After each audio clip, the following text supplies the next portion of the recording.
Hello, hello, and welcome to Stuff I Googled This Week, Episode 7. The show by the ignorant, for the ignorant, in an attempt to make us all a bit less ignorant. Let's just get that out of the way. Episode 7, guys. We made it. Now, once again, just a reminder. Like, subscribe, comment. What do you want to comment? Tell me what I got wrong. Tell me what you didn't know before. Tell me what you'd like to learn about. Tell me a joke. Tell me a riddle. I love riddles.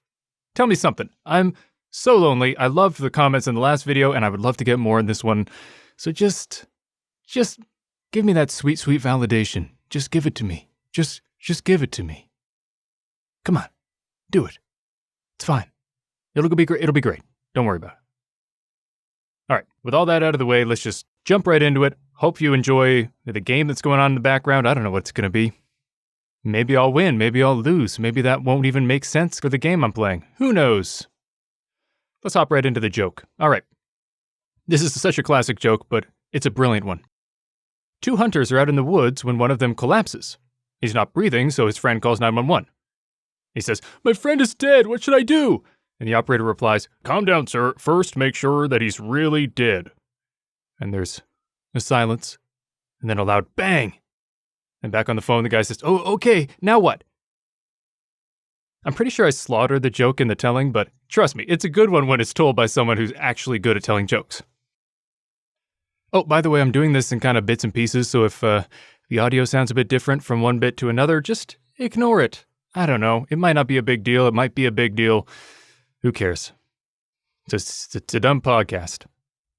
But for now, let's go into the first topic of the day. Last week I had a little bit about how Chandler ad-libbed a lot of lines because he's super funny, and then I kind of fell down a rabbit hole and figured, hey, let's talk about the rabbit hole next week. And guess what? Next week is now, so I'm talking about him. So I decided to make a list of some other fun facts about Friends. Now, not necessarily ad-libbed, most of them, but, little behind-the-scenes facts that were unscripted moments. Unscripted moments, I think, is the best way to put it. So, first we have Chandler and the filing cabinet. Now, this one, isn't a line, but it's something I always wondered about, so I had to bring it up. Apparently in the episode when Chandler gets locked in Rachel's boss's office and he pulls the handcuff, which causes a filing cabinet to hit him in the head, that was an accident. I gotta say, he pulled it off beautifully. Now, I'm not sure if that exact shot was the one with the accident or if it happened in one of the shots and they said, oh, let's keep that. But either way, it's pretty good. Next, we have Carol crying when Ross tries to get her back. In the episode where Ross has that awkward date when he invites Carol to eat with them because Susan bails, and then Ross begs Carol to go back to him and she refuses, according to the actress, she wasn't supposed to cry in the scene, but she was so overcome with emotion by Ross's speech that she couldn't help it. Now, the cynic in me thinks this sounds like something an actor would say to try to make themselves sound like a cool, method, real actor, but, the Schwimmer fan in me buys it. I told you it was great. Next I have Blue Blazer Black.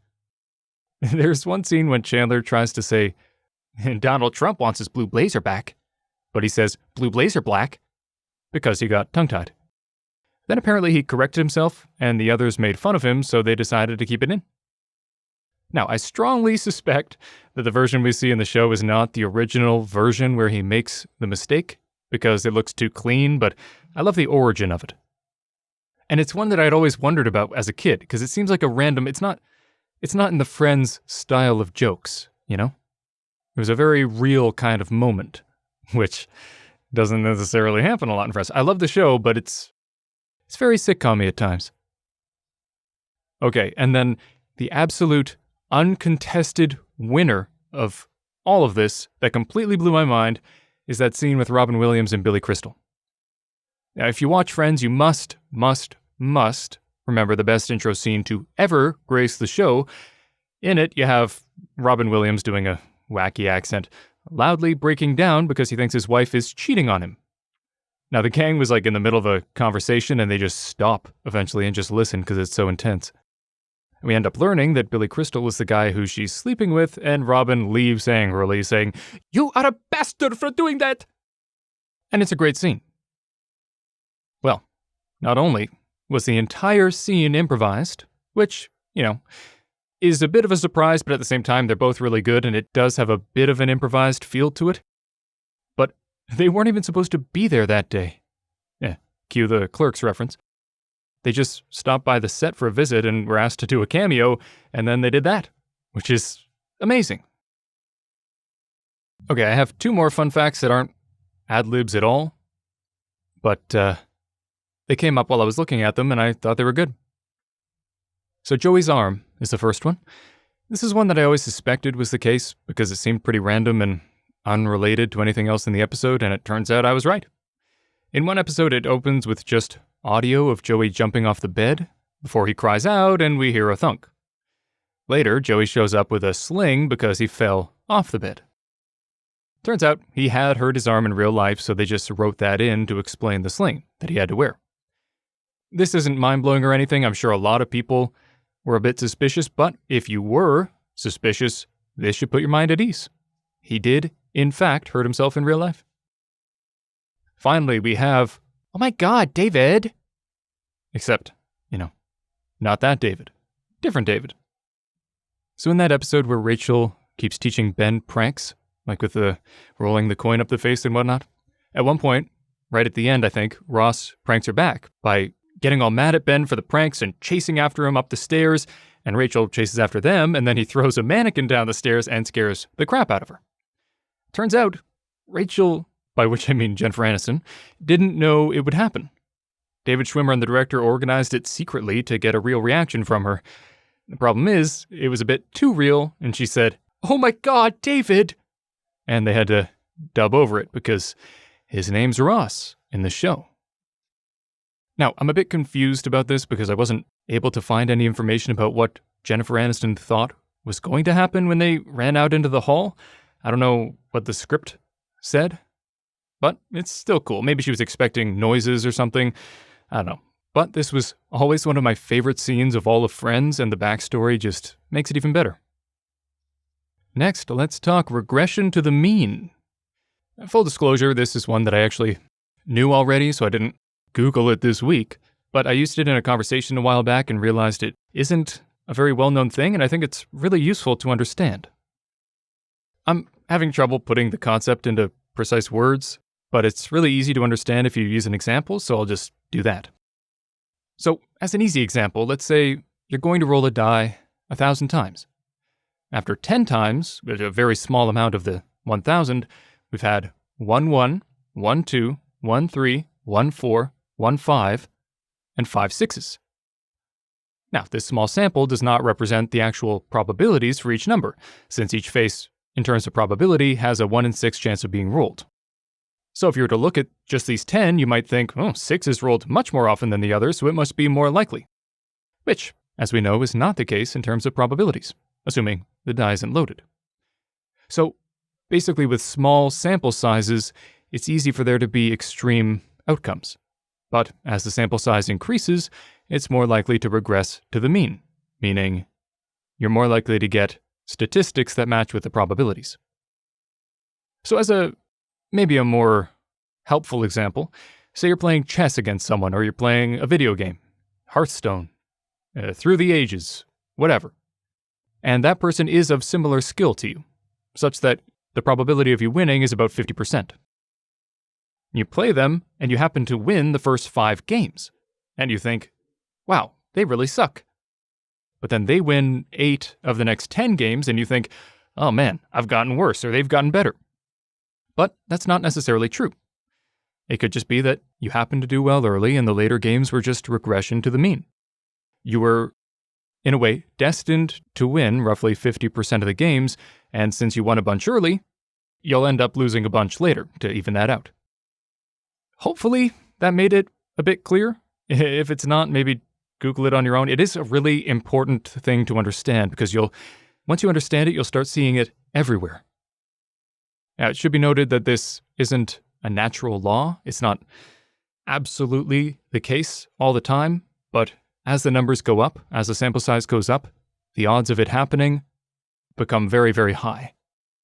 It's a statistical tendency that becomes more likely as the numbers get higher. Alright, now in lieu of a joke, I'm gonna change things up a bit this time. Decided to go in another direction. I'll tell a rather sad story about my, great-great-grandfather. My mother's father's father's father. He was a conductor in the trains, but, he had a bit of a drinking problem, and eventually he lost his conductor job. Because the conductor had, way too much authority for someone who had that drinking problem that he had. But, his superiors were chill, and also it was kind of common at the time. So they threw him a bone, they gave him another job with the railway, and he was just kind of posted up at a spot, and when a train was coming, he would cause the gates to go down to stop cars from going across the track when a train was coming. So that, that was his job for a long time. His kids were not big fans of his because, the drunk thing. So they weren't very close, and he spent most of his time either working or being drunk, often both at the same time. One day, he was doing both at the same time, and a train was approaching, but he was too drunk to notice it or something. Either he didn't notice the train, or he wasn't able to pull the thing, or he forgot to pull the thing. Whatever the case is, the barrier didn't go down. A car went across the track, the train hit the car, and a family was killed. And it was his fault. So he was arrested and put on trial, and eventually he was sentenced to death, because that was a thing back then, and he had committed essentially murder. Now, as you may know, you don't always go right to death. You spend a good deal of time on death row. So he was on death row for almost a year. And all that time, none of the family ever visited. My great-grandfather ended up having to take care of the whole family because his mother had died previously, so it was just his father who was now on death row, and now him to take care of his family. So there was a lot of tension, and nobody wanted to visit him, and understandably so. But then the day came, and the family was notified that he was going to be, sent to the chair, soon. They were told like the day before. So my great-grandfather does go to visit. The rest of the kids are a little too young, but he feels he should go and visit, or at least see the execution. So he goes, and he decides to go visit my great-grandfather, but he doesn't even want to see him. I guess he was pissed because nobody had visited all that time, so he ended up just waiting until he was going to go to the chair. Now, I don't know if you've seen The Green Mile, but in that scene, one of the guards decides not to wet the sponge in order to make the execution much more painful. Because, they wet the sponge because the water helps to conduct the electricity, and the human body itself isn't enough to really get the job done. So they really want to make it faster. And I guess great-great-granddaddy was not popular with the guards, because he was a bit of an asshole.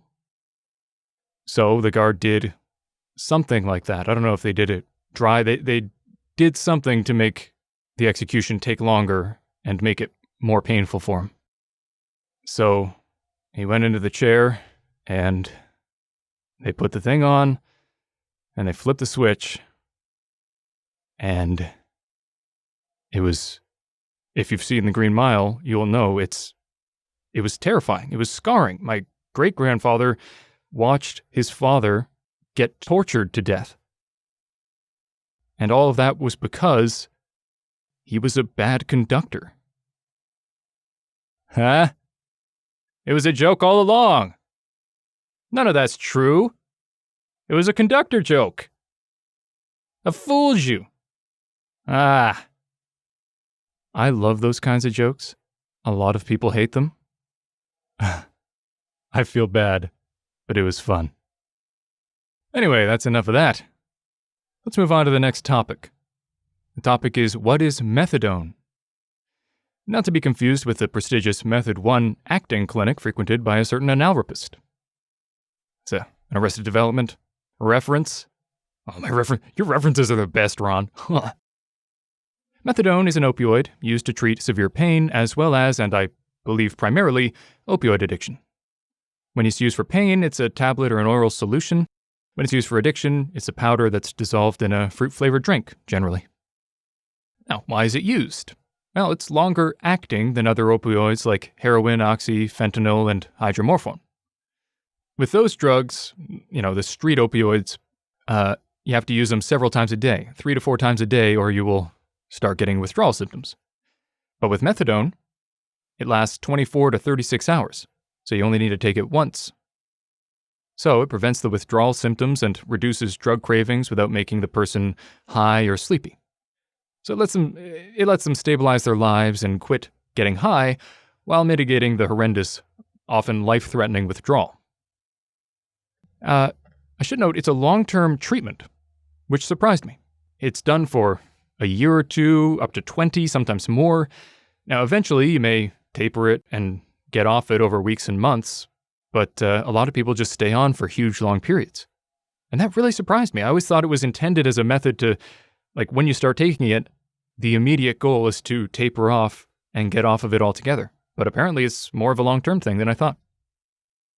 Side effects. Of course, as with any drug, there are side effects. Constipation. I could use a bit of that. Excessive sweating. I have that. Dry mouth. I have that too. Changes in sex drive, drowsiness, lightheadedness, nausea or vomiting, and weight gain. I could use that too. Not making light of it. Don't do opioids, but some of those side effects I could use. Now there is an overdose risk. I think it's lower than, the street drugs, but it's still a risk. The risk is especially high when you start treatment, when you stop taking opioids and then start again, because you lose some tolerance, I guess. And when you mix opioids with other drugs that increase the risk of overdose, which is pretty self-explanatory. Naloxone is a medication that can temporarily reverse the effects of an overdose, which can save a person's life by buying them time for an ambulance to get there. So if you use opioids or you know someone who uses them, or you want to be safe in case you happen to come across someone who's OD'd, get a naloxone kit. I think they're free in Canada. They're probably pretty cheap or freely available in various clinics too. I know a guy who actually saved a stranger's life because he happened to have a kit and saw him ODing on the street. Now, that guy happens to be a real butt wipe on Facebook, but fair play to him, he did a good thing. And you can too. I have a habit of getting into Facebook arguments because, while I'm a heck of a lefty, I'm not a fan of overlooking stupid things that other people say. It's a bit of an issue. I'm better now. Now, this is where I would normally do Did You Know? But in honor of Tryfun27 from the comments in the last video, who was hoping for some nerd videos, I'll do the next best thing because I don't want to do whole videos about nerd stuff. But this is pretty interesting. So this week I'll talk about Lex Luthor's hair. Did you know? See, I worked it in. Did you know? Oh, I'm going to do the theme song then.